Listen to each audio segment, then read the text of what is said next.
समय पर सुनते चले आ रहे, जिसकी शुरुआत समय जा रहा है, कर लो भजन, समय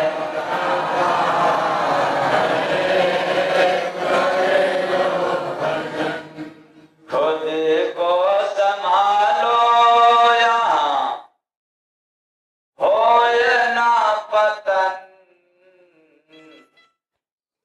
समय जा रहा है, कर लो भजन।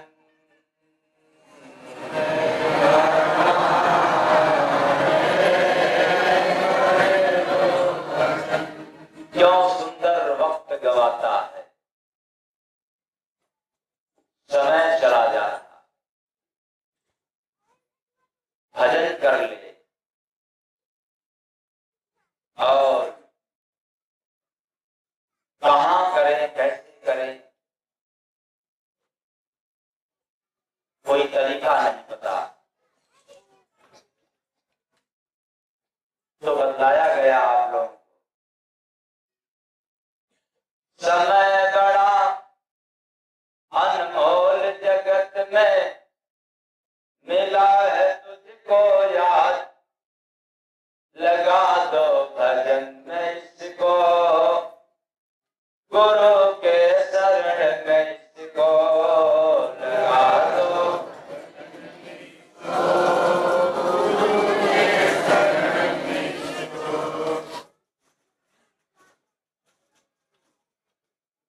बिना गुरु के शरण में लगे भजन नहीं हो सकता।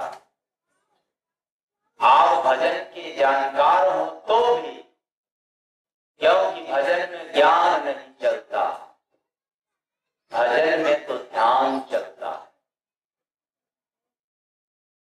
इसलिए ज्ञान का सब्जेक्ट नहीं है भजन।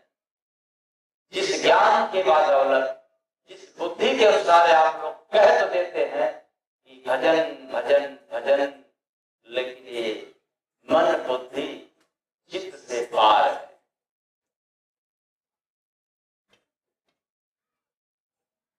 इसलिए गुरु का सानिध्य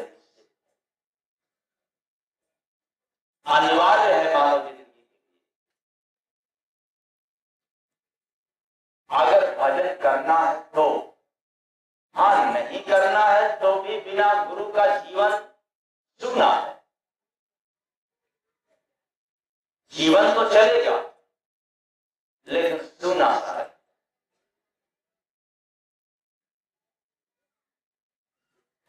क्योंकि रोज उम्र का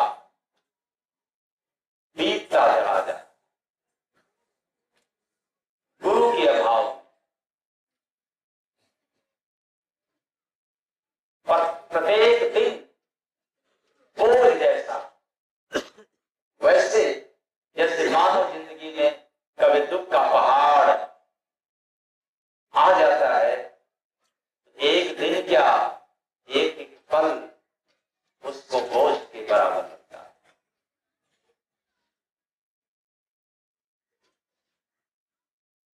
इसलिए तीसरे मीटिंग में आप लोगों को सुनाया गया भजन के दौरान, प्यारे रोज तेरी उम्र यहाँ कम हो रही, हो कम हो रही, कब करेगा भजन प्यारे बोल दे जरा, कब करेगा भजन। क्या बात, एक एक दिन बीत रहा है, एक एक पल समय आपके हाथ से खिसक रहा है, लेकिन भजन कब करेगा कुछ भी अता पता नहीं, लेकिन बीत रहा है।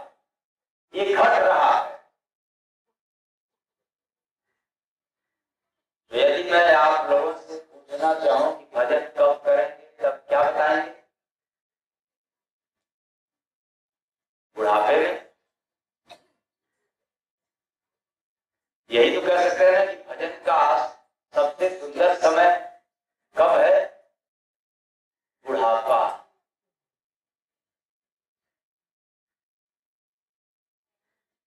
और जब जहां भजन की और समय की बात आए तो वहां एक बार अवगत कराना तो अनिवार्य है कि आप बुढ़ापे में भजन नहीं कर सकते। वैसे जैसे बुढ़ापा में चना चबा सकते हैं क्या? हाँ, क्या बात? नहीं चबा सकते, खा नहीं सकते चना। लेकिन कह तो देते हैं बड़े आराम से, भजन कब करेंगे? तो प्यारे रोज तेरी उम्र यहाँ कम हो रही, हो कम हो रही, कब करेगा भजन प्यार? बोल दे जरा, कब करेगा? यही तो है, बुढ़ापे में किया जाएगा। जब चना खाने की सामर्थ्य नहीं रहेगा, घुटने का ताकत समाप्त हो जाएगा, कमर सीधा नहीं रहेगा और पालथी मार करके बैठ भी नहीं सकते,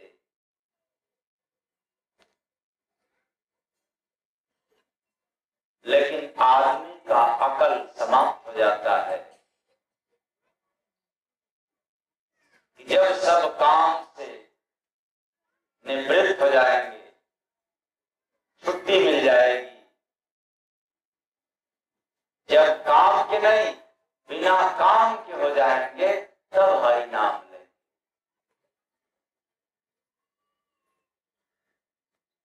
तो विचार कीजिएगा, बुढ़ापे में चाह करके भी आप शादी नहीं कर सकते। ठीक उसी तरह से बुढ़ापा में आप चाह करके भी भजन नहीं कर सकते।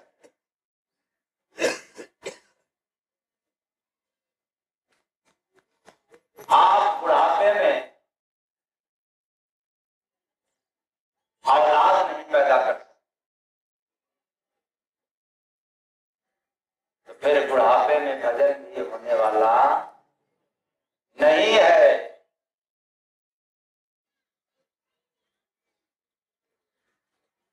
और बुढ़ापे में तो अपने घर को भी नहीं संभाल सकते। ये मैं दावे के साथ कहता हूं, जरा नजर उठा करके देखो, आज के जो बुढ़े बुढ़िया हैं ये अपना घर भी नहीं संभाल सकते, तो फिर बताओ आप भजन को कैसे संभाल पाओ?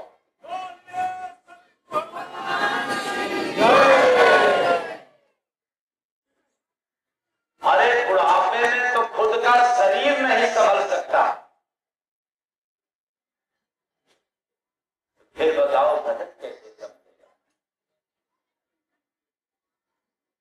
तो फिर करना क्या चाहिए? जब दुनिया का हर काम करने का क्षमता मिले, ताकत रहता है, उसी वक्त भजन को भी कर लेना चाहिए।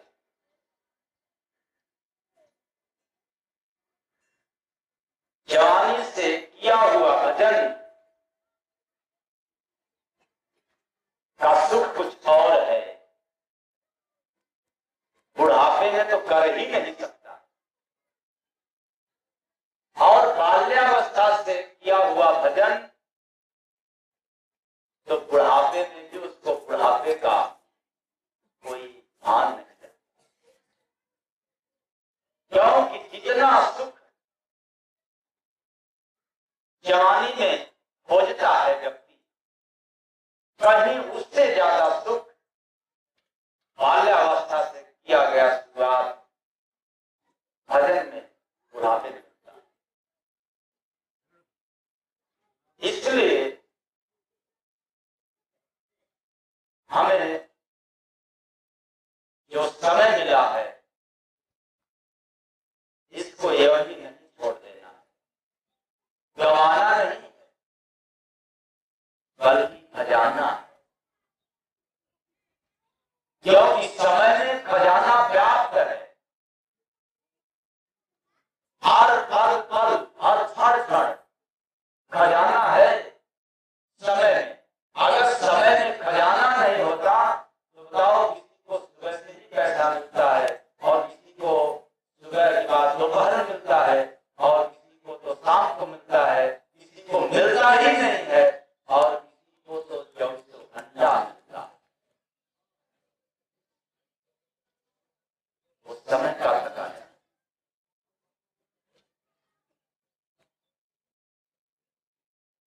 इसलिए मैं कहना चाहता हूं समय से सीख ले। समय पर जो नहीं सीखा समय भी उसको सिखा देगा।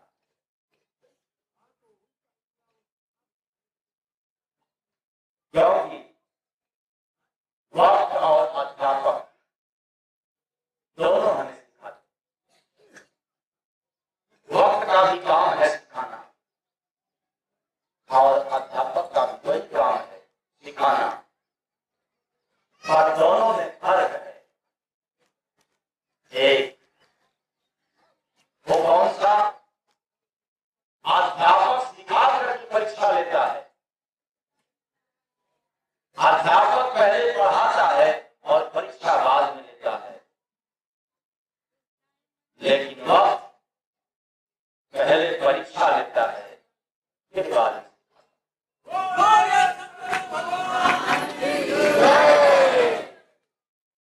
तो मैं आप लोगों को कहना चाहूंगा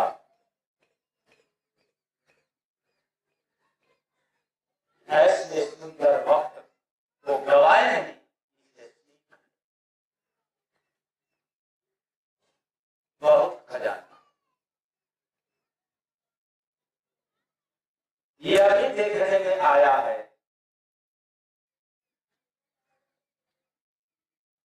कि वक्त यानी समय और समझ, ये दोनों एक साथ सबको नहीं मिलते। अगर हर इंसान सोचे कि हमें समय भी मिले और समझ भी मिल जाए तो ऐसा नहीं हो सकता। ये तो गाढ़ ही है, यह तो बड़े ही पूर्ण आत्मा को मिलता है। इसलिए सबके नसीब में, लेकिन नसीब में नहीं है ये अथवा छोड़ देना मूर्खता की बात। क्योंकि नसीब का निर्माण मानव जीवन से होता है। इस मानव देह की सिवाय आप वजह की किस्मत अपने हाथ में हो जाए तो न हुआ है न कभी भविष्य में होगा। तो समय और समझ बड़ी कीमती वस्तु है मानव जिंदगी के लिए। किसी को समय मिला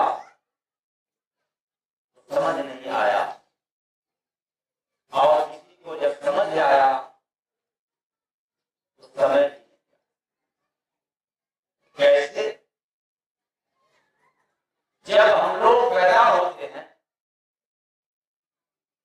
तो समय तो खूब रहता है कुछ भी करने के लिए, लेकिन क्या करना चाहिए क्या नहीं इसका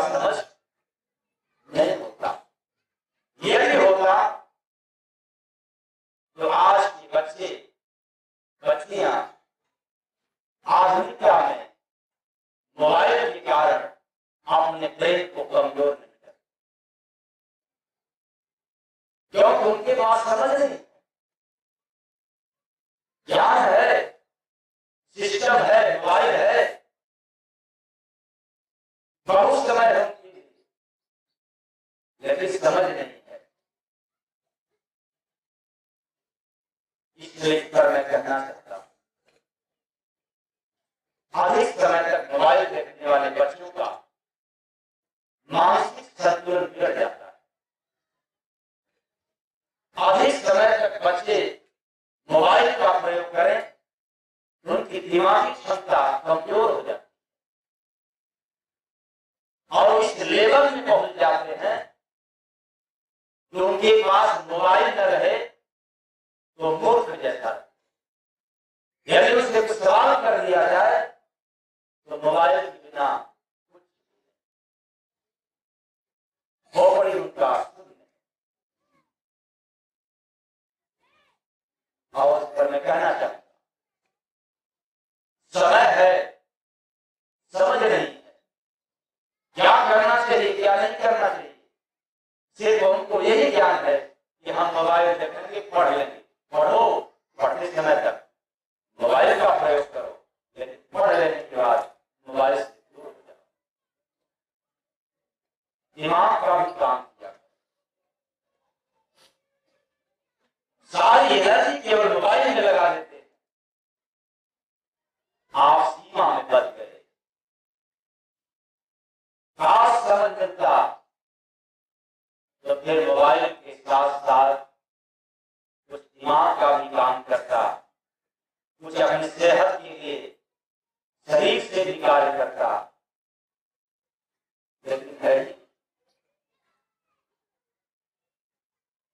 समय खूब रहता, समझ नहीं होता। इसलिए तो हम लोग अंडा मीट मांस का सेवन करते। समय है अभी खा लो, बहुत समय है, लेकिन खाने से क्या नुकसान होता है, क्या खाने से फायदा होता है, इसका समझ नहीं है। ज्ञान है, डिग्री है, बस समझ नहीं।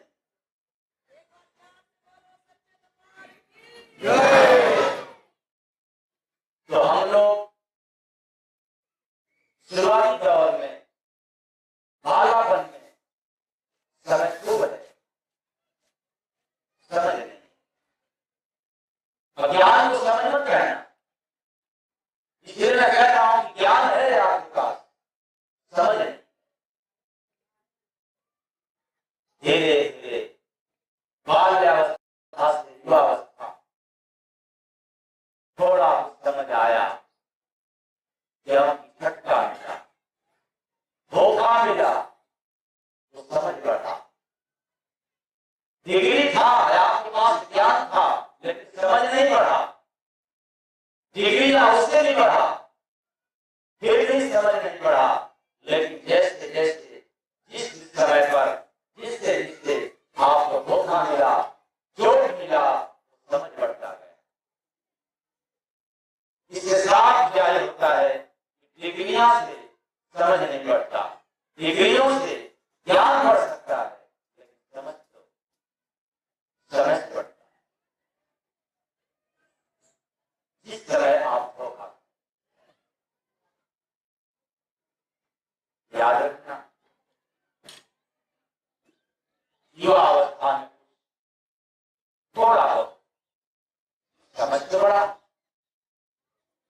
लेकिन उतना नहीं बढ़ा जितना मानव जिंदगी के लिए चाहिए। है समय कुछ और बढ़ा आगे प्रौढ़ावस्था, तो बाल्यावस्था से ज्यादा समझ युवावस्था में, युवावस्था से ज्यादा समझ प्रौढ़ावस्था में बढ़ा। लेकिन अनुभव की नजर से देखा जाए तो समय धीरे धीरे घटता गया, उधर समझ बढ़ रहा है और इधर क्या घट रहा है, समय घट रहा है। सब कुछ होते हुए, ज्ञान धन बल बुद्धि सबके होते हुए समय घट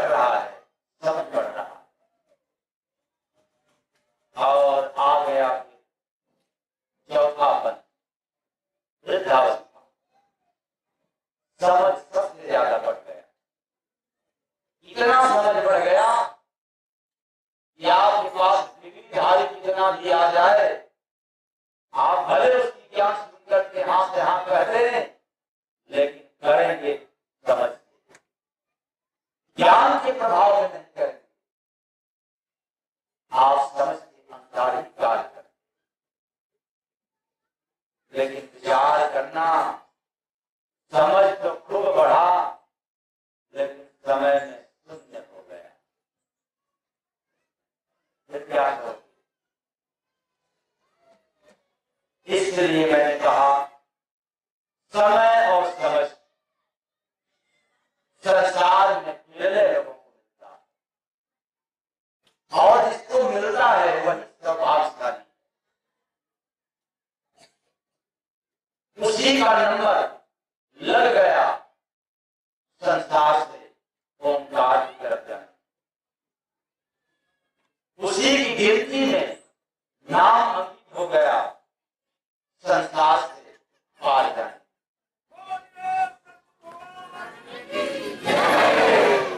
जिनको दोनों मिल गया। अब आप कहते हैं कि मैं तो माला जपता हूँ, पूजा पाठ करता हूँ, हवन यज्ञ जब तक सब करता हूँ, इससे मतलब नहीं है। बात समय और समझ का सदुपयोग आप करते हो, करें, ये करने से आप बहुत ज्यादा पार नहीं जा सकते, क्योंकि हर पंडा पुजारी यदि भवसागर पार हो जाता, यहाँ पुजारी बचते ही,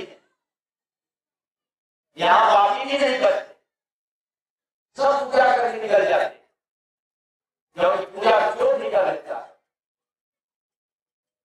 और ईमानदार भी कर लेता है। लेकिन क्या यही समझ है जो पूजा भी करे या पुजारी पूजा करके भी मुख में राम बगल में चूड़ी जब हाथ काट ले, यही समय और समझ है? क्या ये दोनों साथ में है? इसलिए पंडा पुजारी हवन यज्ञ जाप ताप पूजा पाठ जितने भी करने वाले हैं, ये भी गौशाला पार नहीं कर सकते तब तक जब तक इनको समय और समझ दोनों एक साथ में।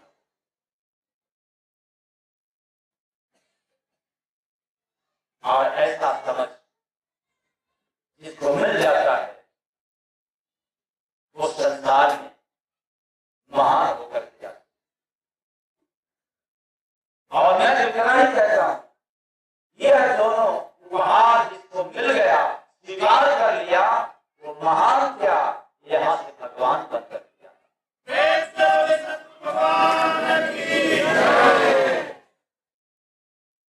लेकिन होता क्या है, समय अलग है, समझ भी अलग है।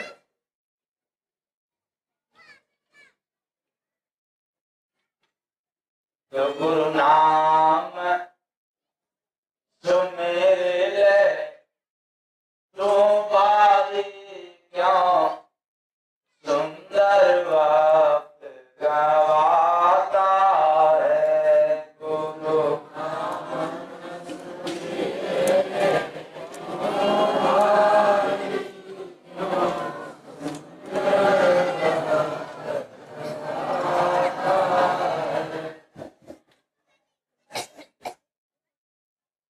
तो क्यों सुंदर वक्त गवाता है?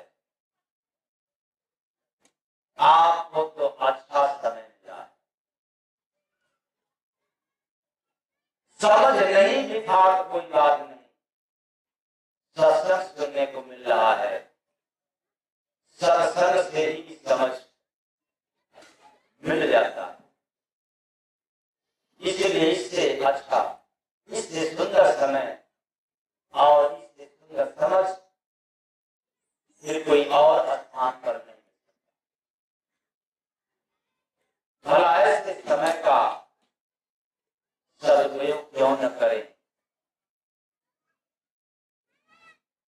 तो समझ में क्या है?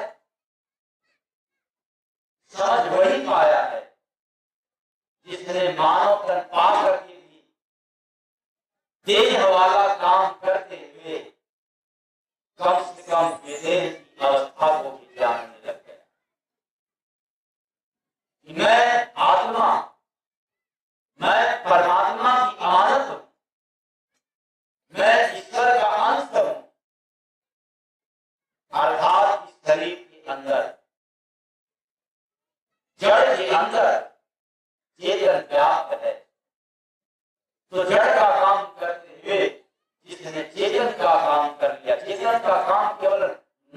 लेना ही नहीं है। चेतन का काम तब तक नहीं समझ में आता है जब तक आपका व्यवहार पटल के न हो। यदि आपका व्यवहार गंदा है, आपको अभिमान है, आपको अहंकार है, क्रोध है, तो आपका व्यवहार गंदा है। आप नाम लेते हैं भगवान का, जिससे बहुत आगे पार नहीं होते। और ऐसे नियम में आपको समझ नहीं आ सकता। समझ में तो व्यवहार झलकना चाहिए, दर्पण। आपके अंदर कितना भी कोई कालिक लगाए,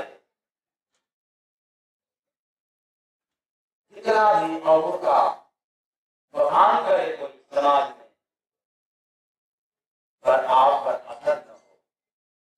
वैसे जैसे शीशा के सामने आप खड़े हो और आपके चेहरे पर कालिक हो, तो शीशा तो दिखता है, लेकिन वो आपके चेहरे का दिखता है, न शीशा का दिखता है।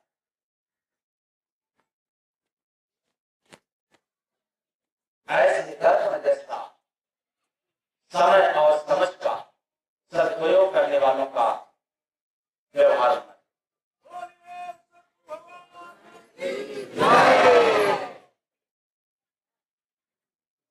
और जैसा कि कल मैंने बताया था कि समय पर सिखा देता है। इसलिए हम लोग मानव धर्मधारी हैं, समय से सीख लें। और समय तो परिवर्तनशील है, ऐसा सभी लोग जानते। इसी बात को रहीमदास जी ने बताया, समय पाए फल होत है, समय पाए सज्जा। इतना ही नहीं, सदा रहे एक सी कार बचता। समय एक साथ नहीं रहता, एक बराबर नहीं रहता। अब सुबह हुआ है, सुबह का समय समाप्त हो जाएगा, फिर दोपहर होगा, और कुछ देर बाद दोपहर वाला भी समय समाप्त हो जाएगा, फिर शाम होगा, बाद में रात्रि, फिर भोर होगा और सुबह फिर क्या। इसलिए समय परिवर्तन सृष्टि का नियम। समय पर वृक्ष फलों से भर जाते, किसी समय पर, हर समय पर नहीं, किसी किसी समय पर वृक्ष फलों से भर जाते, और समय पर फल विहीन भी हो जाते।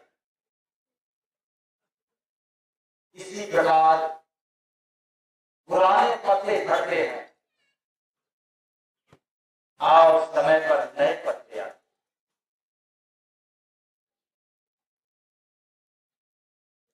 इसलिए समय सदा एक साथ नहीं रहता। तो फिर मानव के जीवन में दुख आया है, भला कैसे देखिएगा। मान लिया जाए एक दिन के लिए आया है, एक घंटा के लिए आया हो, चाहे एक हफ्ता के लिए या एक महीना के लिए, किसी को एक वर्ष के लिए आया हो, मान लिया जाए किसी को जीवन में 10 साल के लिए आ गया हो, लेकिन इतना तय है 10वें साल 11वें साल में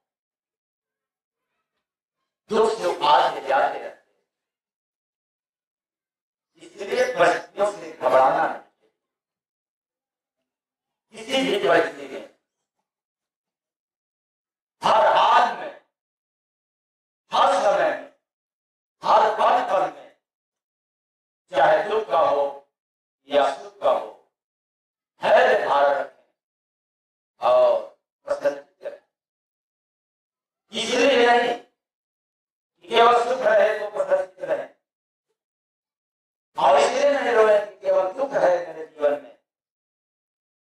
ये तो आगंतुक मेहमान है, आज है कल नहीं रहेंगे, परसों बाद ही इनको चले जाना है। हाँ, समझ है आपके पास तो दुख की सीमा आप घटा सकते, ये केवल समझ से घटा सकते। अगर समझ नहीं है तो फिर आप उलझ सकते। तो आप लोग बताएं, अभी भी इसके बाद समय पर सत्संग चलता रहे या काफी को चेंज करना हो? अभी और जब और सुनना होगा तो और बताएंगे रात। हाँ, समय पर ही चले। हाँ, चले समय पर ही। अच्छा, तो गुरु नाम सुमिर तो भाई क्यों सुंदर समय गवाता है, गुरु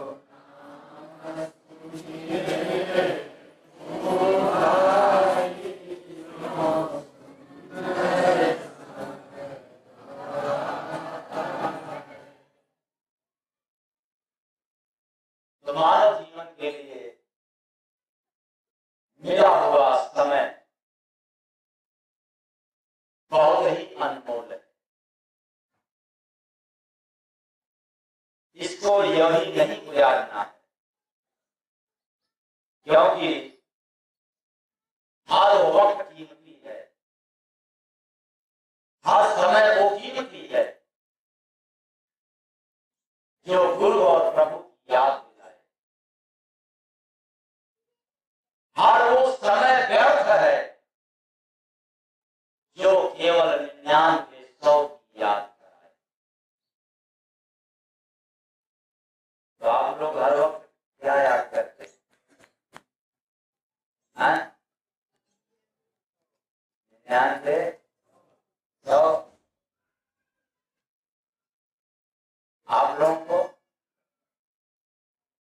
पता नहीं घर हर वक्त याद। कुछ लोग जो ऐसे करते हैं, जो चला गया वो तो निकलता ही नहीं, हर समय पूजा करता है, वही बुरा पाप।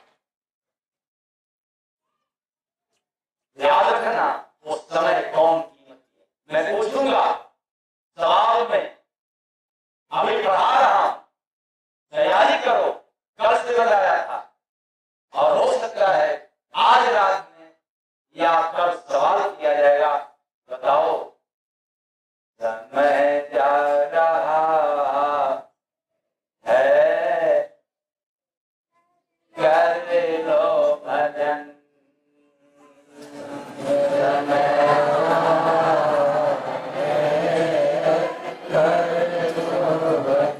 खुद को संभालो यहाँ होए ना पतन,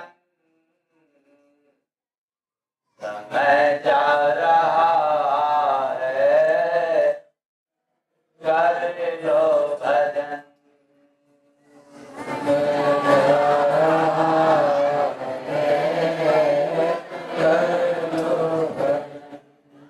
तो सवाल किया जाएगा कि बताओ समय कहाँ गया?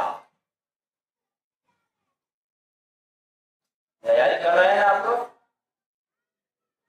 एक ही प्रश्न का उत्तर देना है समय पर,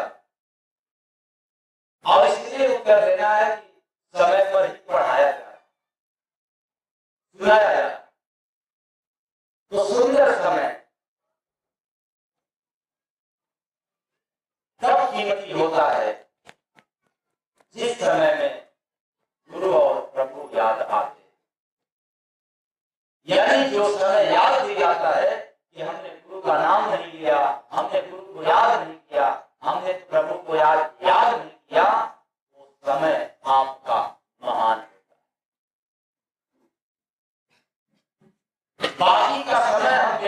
नहीं कर सकते, लेकिन किसी काम का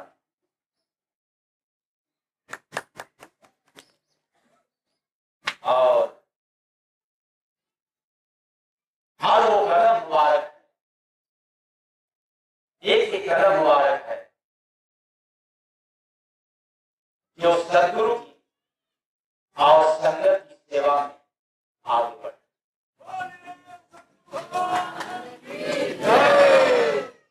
क्यों?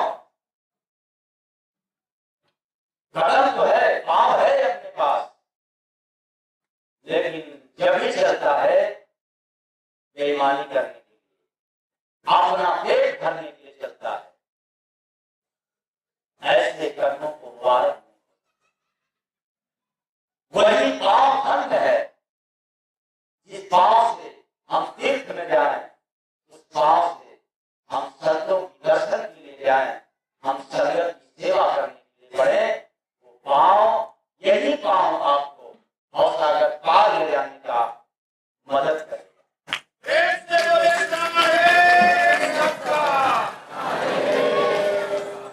आप थोड़ा राज समझ रहे इसका, कहोगे कि वहां से जाता नहीं तो फिर हम इस कदम से कैसे भवसागर पार जाएंगे?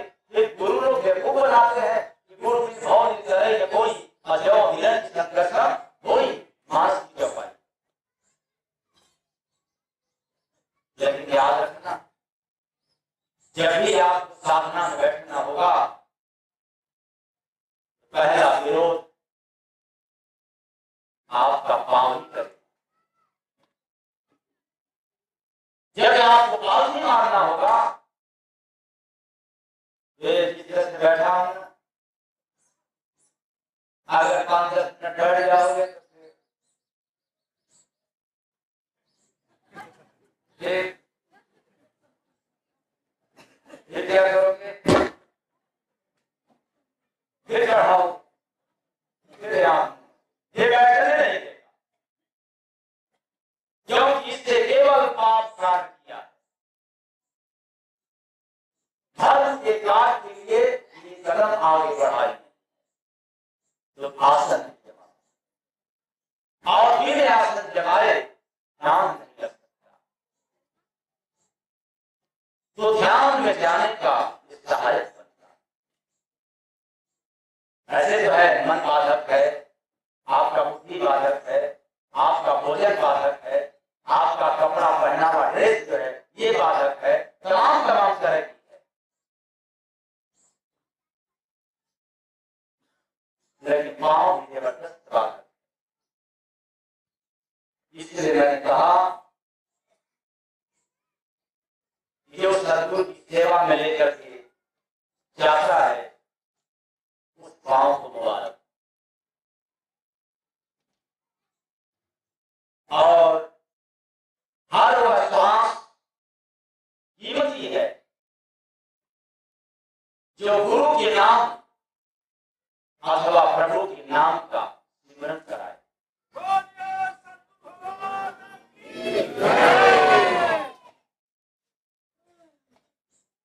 जो समय, जिस समय में श्वास स्मरण में लगती है वह समय महान होता है। और जो श्वास स्मरण के सिवाय, भक्ति भजन के सिवाय केवल परिवार की पालन पोषण में लगता है, वह समय बीत रहा है। वह समय है, लेकिन वह समय महान है।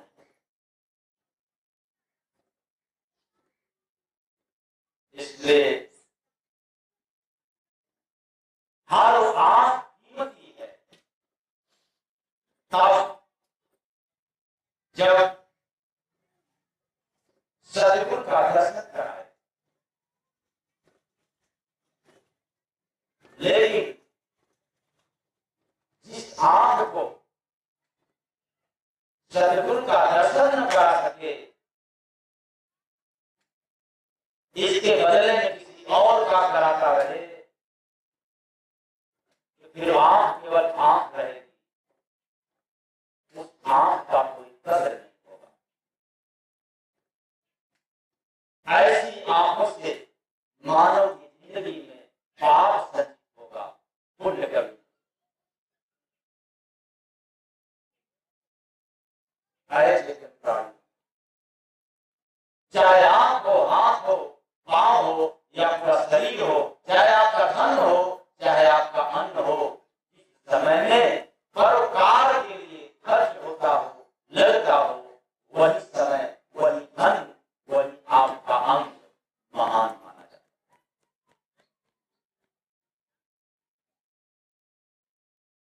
कीमत समय का है। हाथ वही है, पांव भी वही है, आंख भी वही है, धन भी आपके पास रोज है, लेकिन सब महान नहीं। महान तब होगा समय आप,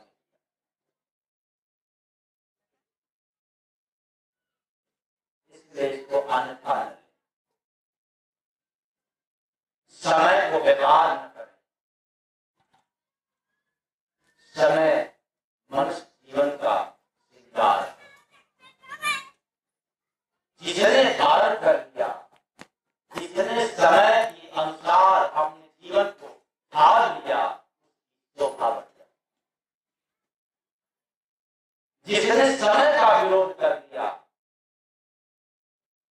समय चक्र है, काट करके चकनाचूर कर दिया। उनको समय की लायक नहीं पड़ा। बेशक आपके पास धन हो, लेकिन धन के होते हुए भी आज देख लेना, समय उनका साथ नहीं दे रहा है, तो बड़े से बड़े धुरंधर भी जेल खाने में पड़े। सब कुछ है, पद है, प्रतिष्ठा है, शोहरत है, नाम है, दौलत है, लेकिन समय नहीं। इसलिए मैं आप